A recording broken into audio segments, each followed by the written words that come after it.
अस्सलाम वालेकुम। आपके सवालों के जवाब देने आया हूँ जी मैं।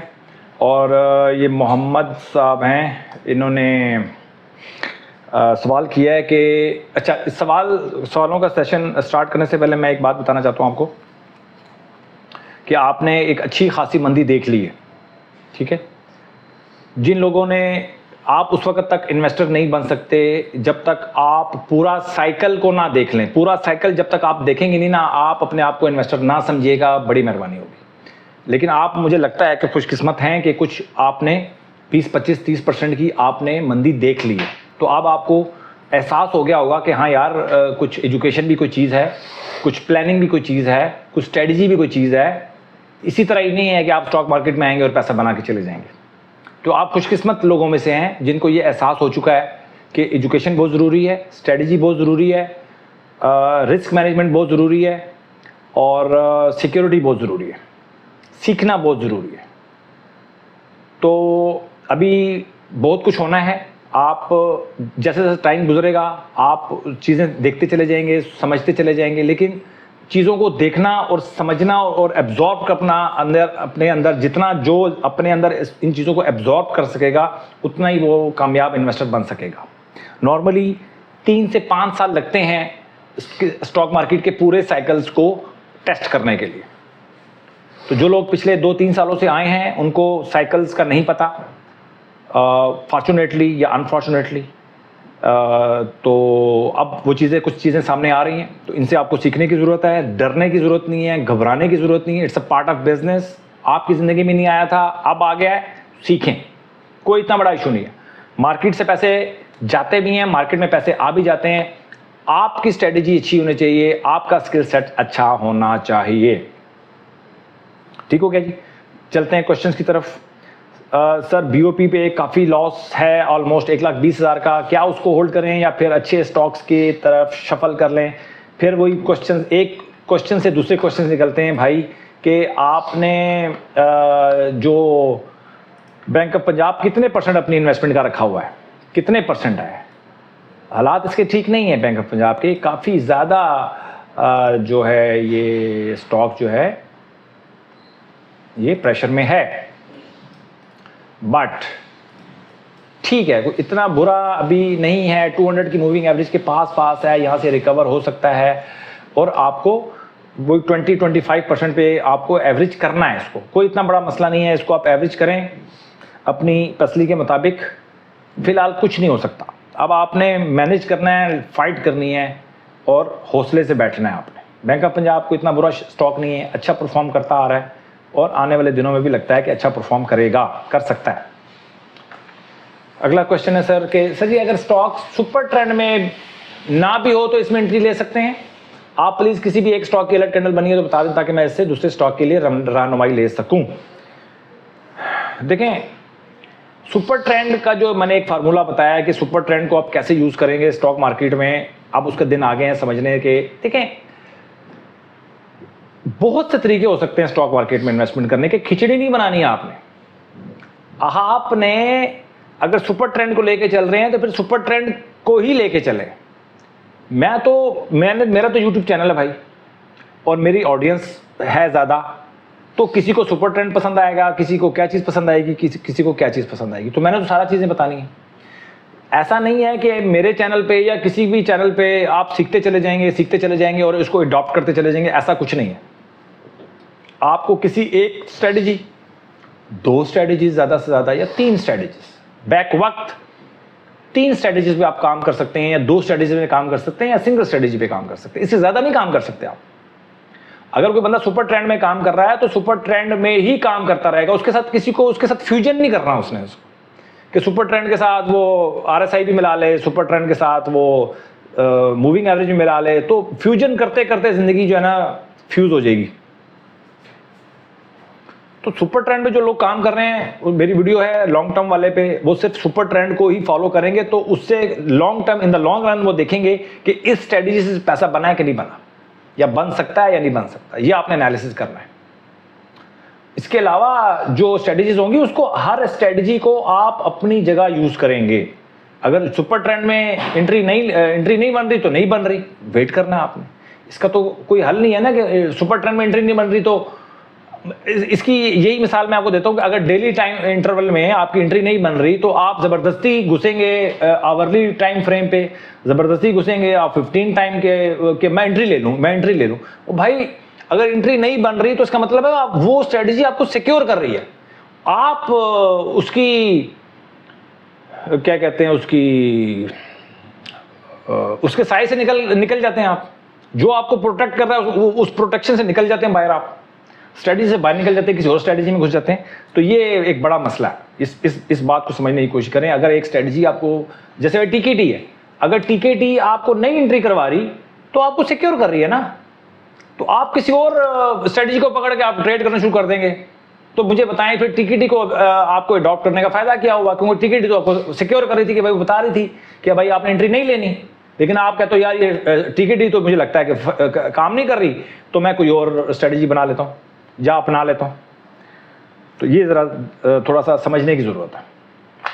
अगे जी के सर जी ये सुनामी साहब हैं, सर जी मैंने आपकी वीडियो देख ली है और आपके टीकेटी फार्मूले से स्टॉक चेक कर रहा हूँ, मुझे तो किसी भी शेयर में कोई कैंडल नजर नहीं आ रही। ब्राइम में अगर कोई अलग कैंडल है तो बताएं ताकि मैं अपनी पहली एंट्री तो ले लूँ।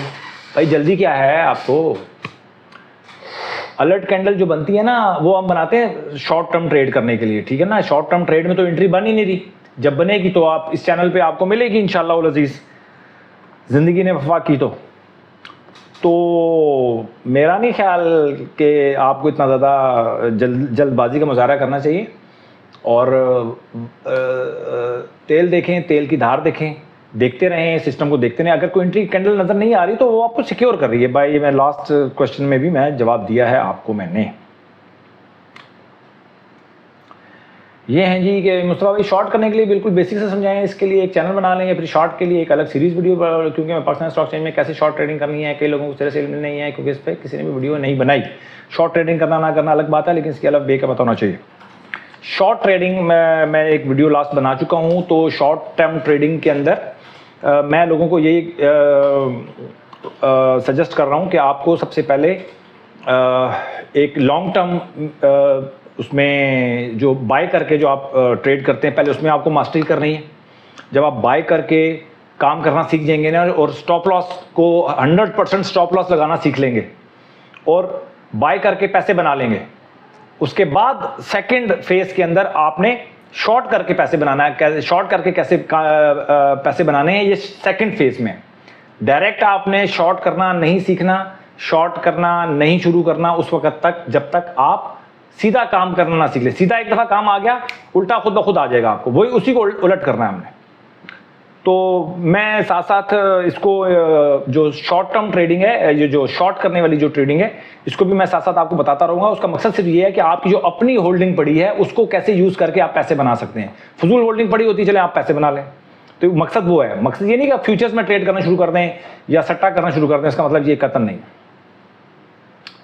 इसके बाद है जी ये हमारे चौधरी एम हसन साहब, इनकी तस्वीर जो है ना मुझे लग रही है उनकी तरह, हामिद मीर साहब की तरह। मैंने तो पहले दफ़ा मैंने कहा शायद हामिद मीर साहब आ गए।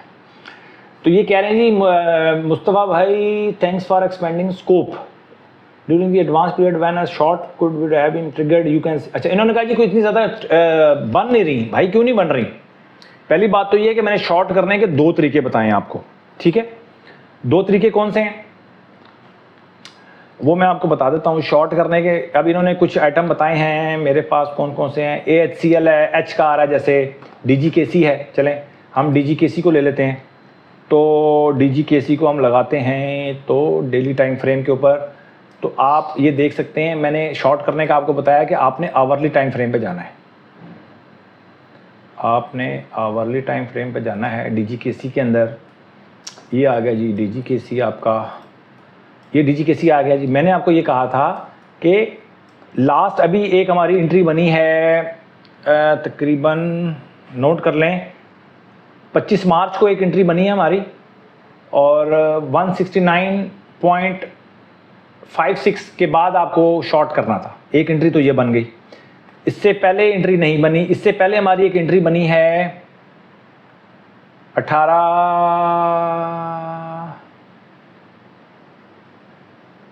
हाँ ये बनी है जी हमारी एंट्री 216 रुपये में।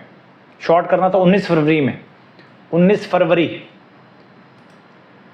अच्छा जी, ठीक है, ये एक एंट्री बन गई। एक तो हमारा ये तरीकाकार है कि 65 की मूविंग एवरेज से ऊपर जाए या 60 की मूविंग एवरेज से ऊपर, RSI से ऊपर जाए, उसके बाद अगर वो तोड़ता है और 200 की मूविंग एवरेज से नीचे ट्रेड हो रहा है, तो ये तो वो तरीकाकार है, उसमें आपको कम एंट्रीज मिलेंगी, मैंने आपको कहा था, ठीक है। इसमें आप जो प्रॉफिट लंबा करने वाले लोग हैं, इसमें बड़ा प्रॉफिट बना सकते हैं इसके अंदर। दूसरा तरीका मैंने आपको कहा था कि प्राइस एक्शन के साथ कैसे यूज करना है, कि जो अगर एक कुछ सांस लेने के लिए स्टॉक ऊपर आया है तो फिर आपने कैसे सेल करना है, उसमें आपको बहुत सारी एंट्रियां मिलेंगी। इसमें तो 2 एंट्रीज मिली ना आपको 1.5 महीने में, दूसरे तरीके में तो आपको कम से कम 5 से 6 एंट्रीज मिल सकती हैं। तो प्राइस एक्शन प्लस ये जो मेरी टिकटी वाला जो रिवर्सल जो मेरा टिकटी है, इसको यूज करके आप पैसा बना सकते हैं शॉर्ट करके। ठीक हो गया जी। अगला एक और क्वेश्चन है, बट वो मैं अभी टाइम पूरा हो गया मेरा, मैं 10 मिनट से ज़्यादा वीडियो नहीं बनाना चाह रहा। एक शिफा रोहानी साहब है, उन्होंने पूरा इंटरव्यू लेने की कोशिश की है मेरा। इंटरव्यू में क्या है जी कि आपने स्टॉक मार्केट स्टार्ट कैसे की और स्टार्ट में कितना लॉस या प्रॉफिट हुआ, सबसे बड़ी गलती क्या हुई, उस गलती से क्या सीखा, सबसे बेस्ट इन्वेस्टमेंट कौन सी रही, आपका सबसे इंपॉर्टेंट लेसन क्या है, न्यू लोगों को क्या एडवाइस देंगे, क्या कभी सब कुछ लूज़ करने का रिस्क आया, रिस्क को कैसे मैनेज करते हैं, ट्रेडिंग या लॉन्ग टर्म इन्वेस्टमेंट क्या बेटर है, मार्केट एनालिसिस का डेली रूटीन क्या है, और एक गोल्डन रूल जो हर इन्वेस्टर फॉलो करे। तो ये पूरा इन्होंने एक सवालनामा लिख के भेज दिया है। तो देखिए मैंने तो स्टॉक मार्केट तकरीबन हो गए हैं सर, इसको तो अब मेरा ख्याल है 28 साल हो गए हैं जी, 27-28 साल हो गए हैं। तो स्टॉक मार्केट स्टार्ट की थी और हम सब ब्रोकर के तौर पे हमने स्टॉक मार्केट को स्टार्ट की थी, बैक ऑफिस से स्टार्ट की थी, ट्रेडिंग भी करते थे, बैक ऑफिस भी करते थे, स्टॉक शेयर्स को भी हम मैनेज करते थे, सारे काम करते थे। वहाँ से हमने स्टार्ट किया आहिस्ता आहिस्ता। ज़्यादातर देखें जो स्टॉक मार्केट जो हमें जो इन्वेस्टमेंट करना सिखाई गई है ना, वो इन्वेस्टर से, जो अच्छे इन्वेस्टर्स थे, लकीली हमारे पास अच्छे इन्वेस्टर्स थे जो इन्वेस्टमेंट करते थे, उनसे हमने ट्रेडिंग सबसे पहले तो वो उसको सीखा है। बहरहाल अभी टाइम कम है, तो फिर कभी मैं इसको मैंने सेव कर लिया है इस सवालनामे को, तो हम किसी दिन पूरा प्रोग्राम करेंगे इसके ऊपर और मैं आपको एक एक क्वेश्चन का जवाब दूंगा। अपना बहुत ख्याल रखें, अपने इन्वेस्टमेंट का ख्याल रखें, और अगर आपको थोड़ी सी भी ये वीडियो समझ में आई है ना, तो इसको आपने लाइक करना है, लाजमी शेयर करना है और सवाल करते रहना है। अच्छे सवाल करेंगे, लोगों का भला होगा, और आपका जैसे आप तक ये कंटेंट पहुंच रहा है, तो आप जब कमेंट करेंगे तब भी इस वीडियो की रीच बढ़ेगी, और जब लाइक करेंगे तब भी इसकी वीडियो की रीच बढ़ेगी। रीच बढ़ेगी तो ज़्यादा लोग देखेंगे, मुझे कोई ख़ास फ़ायदा नहीं होना भाई इस चीज़ का, ठीक है। इसमें व्यूज़ इतने ज़्यादा होते नहीं हैं कि इसमें कोई पैसे बने, कोई ख़ास पैसे नहीं बनते, इवन ख़र्चा भी नहीं निकलता भाई, ठीक है। और सिर्फ लोगों की भलाई के लिए कि मैं एक ऐसा बिज़नेस जिससे मैंने सारी ज़िंदगी अफादा किया है, तो मैं कोशिश कर रहा हूँ कि मैं कुछ पे बैक कर सकूँ, ठीक है, और मैं जो कुछ सीखा हूँ लोगों को सिखा सकूँ, बस मेरा यही है जी। और ज़्यादा से ज़्यादा अगर कुछ सॉफ्टवेयर के ऊपर भी मैं काम कर रहा हूँ ताकि लोगों की हेल्प हो सके। सिर्फ मुझे पता है कहाँ कहाँ आप लोग लैक करते हैं, क्या क्या चीज़ें, क्या क्या टूल्स चाहिए आपको, ये मुझे पता है, जो कि पाकिस्तान में अवेलेबल नहीं है। मैं उनके ऊपर भी काम कर रहा हूँ।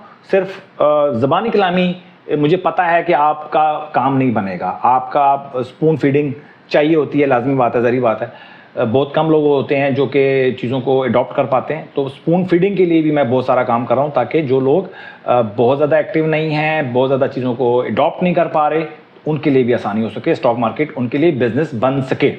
अपना बहुत ख्याल रखें, अपने इन्वेस्टमेंट का ख्याल रखें। Thank you very much.